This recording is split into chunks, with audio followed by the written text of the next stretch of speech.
আসসালামু আলাইকুম রহমতুল্লাহ। কিছু কথা থাক না বাসর ঘরে বলবো না, এত ধৈর্য আমার নেই, আমি এখনই বলে ফেলবো। এই যে 267 জন বিসিএস ক্যাডারকে নিয়োগ বা গেজেট বাতিল করে দেওয়া হলো। আপনারা অনেকে কষ্ট পাচ্ছেন, কিন্তু আমি কিন্তু কষ্ট পাচ্ছি না। এখন আপনার মনে হতে পারে আপনি কেমন লোক।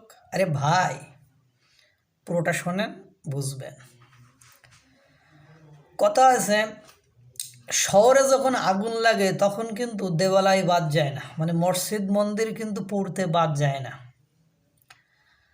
তা একটা জাতি পুরো ষড়যন্ত্র তথ্যের উপরে টিকে আছে। আজকে 167-68 জন তারা প্রথম গেজেটে গেজেটে চাকরি পেয়েছিল। দ্বিতীয়বার এই সরকার এসে আবার গেজেট করলো, সেখানেও তাদের নাম বাদ দেওয়া হয়নি। ঠিক 1 তারিখে নিয়োগ, তার আগের দিন আর একটা গেজেট বাইর হলো, বা একদিন আগে তার আর একটা গেজেট বাইর হলো, 3 নম্বর গেজেট। সেখানে কোনো কারণ প্রদর্শন ছাড়াই তাদেরকে বাতিল করে দেওয়া হয়েছে। তারা খুব কষ্ট পাচ্ছে, কারণ অনেকে অনেক সরকারি চাকরি করতো, অনেকে অনেক প্রাইভেট কোম্পানিতে চাকরি করতো, অনেকে ছোটো চাকরি করতো, বড়ো চাকরি তো একটা করতো, সেগুলো ছেড়ে দিয়েছে। এবং তারা জানে না কী কারণে তাদের এই চাকরি চলে গিয়েছে। প্রথম গেজেট হওয়ার পরে দ্বিতীয়বার যখন গেজেট ভেরিফিকেশন করে গেজেট করা হয়েছিল, তখন অনেকে ভেবেছিল যে আওয়ামী লীগের আমলে যারা ছাত্রলীগ করতো বা আওয়ামী লীগ করতো তাদেরকে বাতিল করে দেওয়া হয়েছে। কিন্তু এখন যাদেরকে বাতিল করে দেওয়া হয়েছে, এরা আসলে কেউ জানে না কী জন্য তাদেরকে বাতিল করে দেওয়া হয়েছে। ভাই, আপনারা জানবেন কেন? এটা আপনাদের অপরাধ। ওই যে অনেক আগে যাদেরকে এভাবে চাকরি দেওয়া হয়নি, তারা চাকরি ফিরে পেয়েছে, ওরা ওই প্রতিশোধ হিসাবে এই অংশটা রেখে দিল যে আপনাদেরকে এভাবে রেখে দেবো। আরেকটা কাজ হতে পারে, যেটা আমার ক্ষুদ্র জ্ঞানে মনে হয়, যেটা আন্দোলন খুব ভালোবাসে।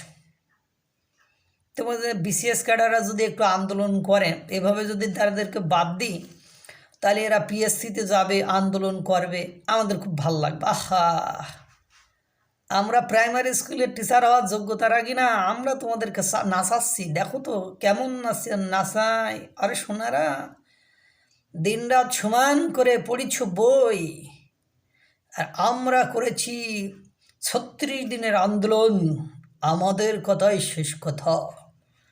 তোমাদেরকে আমরা ঘুঘু দেখেছ, ফাঁদ দেখুনি, এমন নাচাবো তোমরা বুঝতে পারবা না যে কী করতে চাচ্ছে। আপনাদের এই পানিশমেন্টটা আমার আমার খুব ভালো লেগেছে। কেন জানেন? কেননা যারা বিসিএস প্রিলি দিল, রিটেন দিল, ভাইবা দিল, তাদেরকে যখন আগে বাদ দিছিল তখন আপনারা কিন্তু কিছু বলেননি। যখন আপনাদেরকে দ্বিতীয় ভেরিফিকেশনের পরে তৃতীয়বার গেজেটের সময় আপনাকে বাদ দিল, খুব খারাপ লাগলো। তো এর আগে যখন দ্বিতীয় ভেরিফিকেশনে যাদের বাদ দিছিল, তাদের কতটা খারাপ লেগেছে। এখন এখানে আর একটা জিনিস স্পষ্টত দৃশ্যমান হয় যে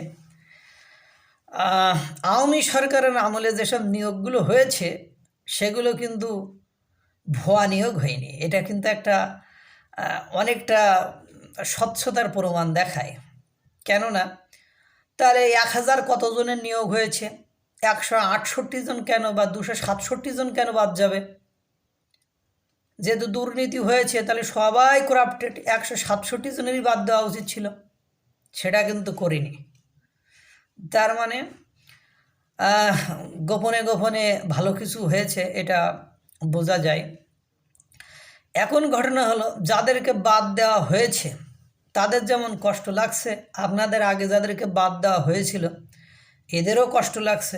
আমি আশা রাখি এবং দোয়াও করি, এখন যারা নিয়োগপ্রাপ্ত হচ্ছেন এদেরকেও যেন ওই শিক্ষানবিশ যে ট্রেনিংগুলো হয়, ওই ট্রেনিংয়ের সময় যেন ওই হাঁটা সোজা হয়নি বলে বাদ, সোজা করি মেরুদণ্ড সোজা করি বসিনি বলি বাদ, এইভাবে যেন এদেরকেও বাদ দেওয়া হয়।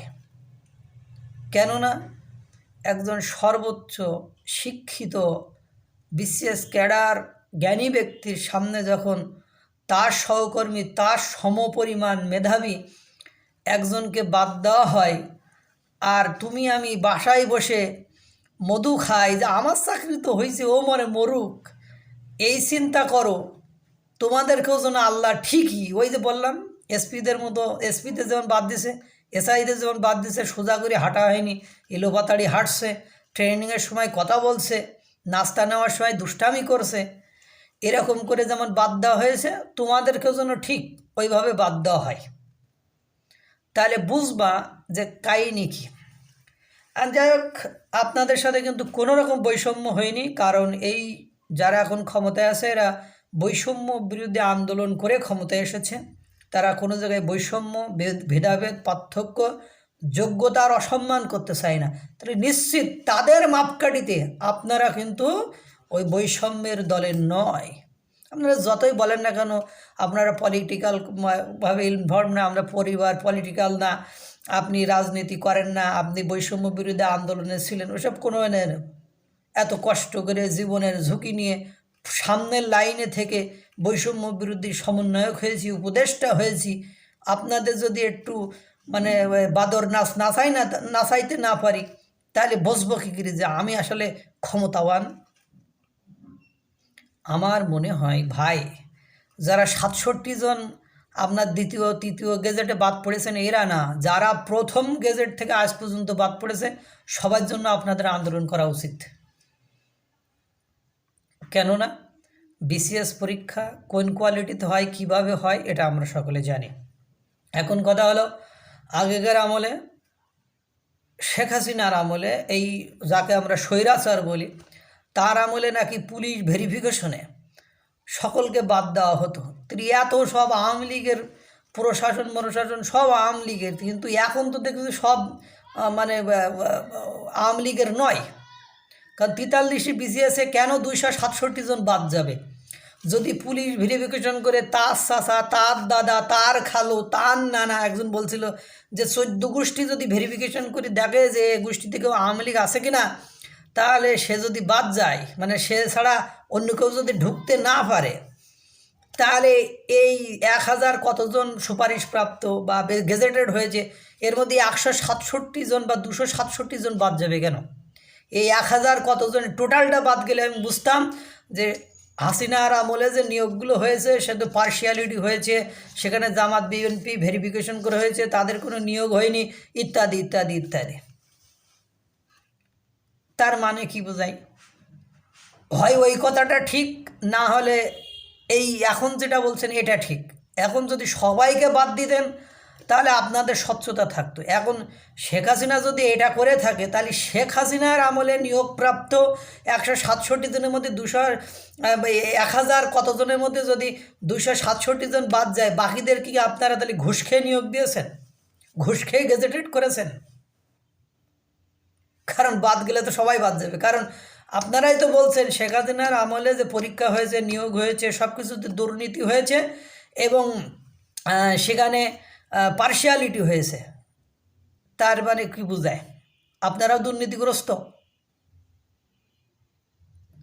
এই প্রশ্ন জাতির কাছে থাকলো। ভাই, এদের জন্য কষ্ট পেয়ে লাভ নেই। যারা নিয়োগ পায় না এদের জন্য কষ্ট পেয়ে আমার কোনো কষ্ট লাগতেছে না।